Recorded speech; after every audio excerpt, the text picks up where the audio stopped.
এই কোশ্চেনটা যেই মেন 2001 এবং সেম কোশ্চেন রিপিট হয়েছিল 2021 এখানে একটা লগের অঙ্ক বলে দেওয়া আছে, বলেছে এখানে এক্স এর কতগুলো পসিবল সলিউশন হতে পারে। তো এটার জন্য আমাদের দুটো ফর্মুলা জানতে হবে।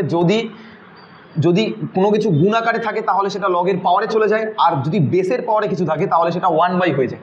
তো এখান থেকে আমরা কি বলতে পারি যে লগের ভেতরে সবসময় পজিটিভ টার্ম থাকবে, তাহলে x - 1 অবভিয়াসলি গ্রেটার দ্যান 0 হবে, that implies x is greater than 1, আর x - 3টাও গ্রেটার দ্যান 0 হবে, that is x greater than 3। তাহলে দুটোর কমন সলিউশন পাবো আমরা, x এর ভ্যালু অবশ্যই 3 থেকে বড় হবে। তো এটাকে যদি আমরা এই ফর্মুলাটা ব্যবহার করি, দেখো এটাকে এই 4টাকে লিখতে পারি 2 এর স্কোয়ার।